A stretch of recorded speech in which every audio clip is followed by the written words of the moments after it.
Nous allons faire maintenant les ailes. Donc, je masque les calques précédents et je crée un nouveau. Je peux tout à fait cliquer ici, nouveau calque. Je peux aussi cliquer ici, nouveau calque, qui va me créer un calque que je vais appeler L1, puisque je vais avoir deux ailes. Il ne me reste plus qu'à commencer à vectoriser, donc je pars toujours dans cet angle-là. Je vais mettre un point ici, lâcher, et maintenant, je n'ai plus qu'à suivre, et vous voyez que les vecteurs s'adaptent. Je vais faire la petite passerelle, ici, la petite passerelle, et je finis mon dernier élément. J'annule, vous voyez que j'ai un petit élément ici qui n'est pas très joli, donc je fais pomme Z pour revenir. Je vais tirer un petit peu, voilà, ce qui va me permettre d'avoir une courbe plus proche. Donc voilà ma première aile qui est ici. Donc je vais la mettre avec un fond blanc pour voir vraiment ce qu'elle est. Si je réactive mes objets, on voit que mon aile avec un fond blanc, donc on voit bien qu'elle est au-dessus de ma robe, et il faut que ma deuxième aile soit sous ma robe. Pour cela, je vais dupliquer ce calque pour le mettre dessous. Donc je peux très bien ici cliquer sur dupliquer L1. Une L1 vient de se créer, je l'appelle L2. Et cette L2, je vais la mettre sous la robe. Donc je vais l'attraper et je vais la positionner sous la robe. Je masque L1, je masque le pouce, je laisse ma robe, je masque les pieds. Et il ne me reste plus qu'à déplacer celle-là pour la positionner sur le dessin. Et on voit bien qu'elle est positionnée sous ma robe. Je vais réactiver mes pieds, mon pouce et ma deuxième aile. Et on voit bien que les deux ailes sont l'une au-dessus de l'autre. La robe étant prise en sandwich puisque nous trouvons la robe entre les deux ailes. Il ne me reste plus maintenant qu'à faire le bras et la tête.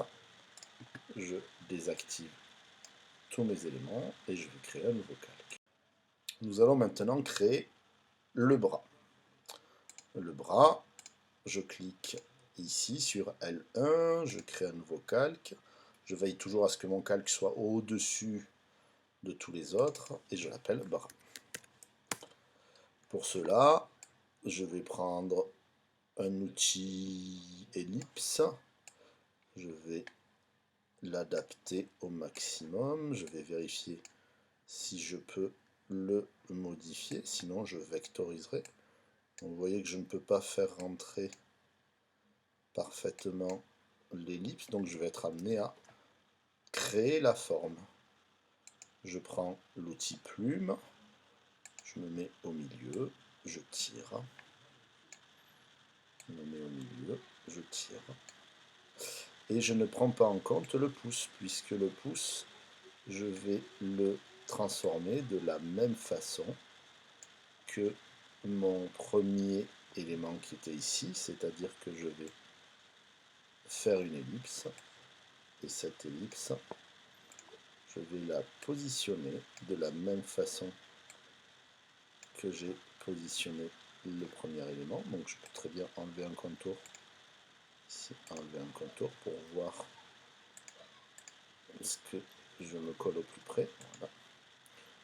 Et je vais fusionner les deux éléments en utilisant l'option réunion. On voit bien que j'ai réuni les deux éléments. Je peux à tout moment revenir sur un point avec la flèche blanche et repositionner ce point au plus près pour pouvoir m'adapter au mieux de ces éléments. Je vous rappelle que toutes les vectorisations sont modifiables. Je vais tirer ici pour avoir un élément le plus correct possible pour m'adapter au mieux de la forme. Voilà. Il me reste à créer la séparation, puisque si vous regardez bien, il y a ici une zone colorée et une zone blanche. Je vais tout simplement couper ma forme en deux. Derrière l'outil gomme, vous avez l'outil cutter que vous connaissez. J'appuie sur la touche Alt, je me positionne et je viens trancher mon objet. Je vous le refais. Hein. J'appuie sur la touche Alt et je viens trancher mon objet. Mon objet étant tranché, hein, on peut le voir, ça devient deux objets séparés. Je vais pouvoir, par exemple, si je veux mettre de la couleur dans celui-ci, je vais pouvoir mettre de la couleur dans celui-ci. Donc, je mets du noir, je peux très bien le colorer, donc on va le rester en blanc. Ici, on va rester en blanc aussi. Et nous allons voir les différents éléments à partir de maintenant. Je réactive mon aile, mon bras, ma robe, ma deuxième aile et mon pied. Et Hello Kitty commence à prendre forme.